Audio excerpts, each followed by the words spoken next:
عليكم، كي دايرين البنات؟ لاباس عليكم؟ اليوم غنشارك معكم الحوت. انا شريت الحوت، ها هو كيف ما كتشوفوا. غادي نقيه، نغسلوه ونقيه ونديروا لكم واحد طويجين فاعل تارك بالحوت، وعلى بركه الله نصاوبوا وندخل عندكم. كيف ما شفتوا البنات، ها هي الخضره عندي كيف ما كتشوفوا. هو عندي الخيزو اللي نقيته من قبل، غسلته ونقيته. ها هي عندي البطاطا، ها هي ديال الفلفله، ها هي مطيشه، الحامض. هنا عندي واحد زلافه الروز صغيره، الروز كندير انايا بسماتي.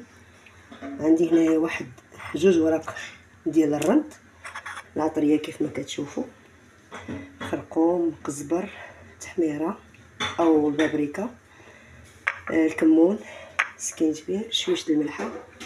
عندي هنايا زيت بلديه، قزبر ومعدنوس، واحد الحبه البصله مقطعه.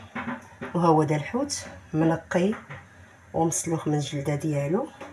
غادا نطحنو، وهاد الخضره غندير لها نص نقع، حيت غنديرو لاطه على شكل غنديرو في المول. تبارك الله، واحد المزيج ديال الخضره فيه الالوان، كيجي واحد عاطي واحد النظره زوينه. نتمنى يعجبكم هذا الشيء، وعلى بركه الله. كيف ما كتشوفوا دابا شديت الحوت طحنته في الهاشوار، ها هو، ودرت النص فيه الروز والنص لا، حيت عندي الولاد كلهم كيبغي، كاين اللي يبغي بالروز كاين اللي لا. المهم ها هو درت هذا المول غندير فيه ديال الروز، وهذا المول غندير فيه لا ما فيش الروز، يعني بلا روز.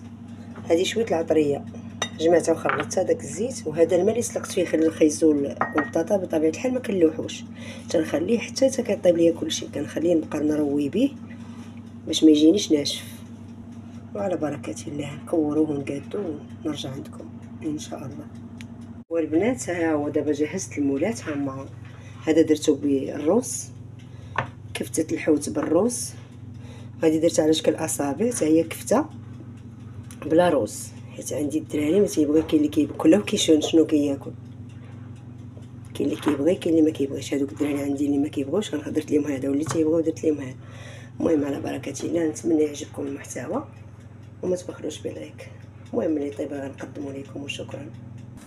كيف ما كتشوفوا البنات، هما خشيتهم في الفران، ملي غادي يطيبوا نخرجهم ونصور معكم. وهو الحوت ديالنا هو دا وجد كيف ما كتشوفوا. تبارك الله ما شاء الله، جا واعر واعر ما نعاودش لكم. واحد لوغو فيه يا سلام، جربوه وردوا عليا. ما تبخلوش بلايك، عافاكم، بارطاج، وشكرا لكم متابعين الاعزاء. نهاركم مبروك.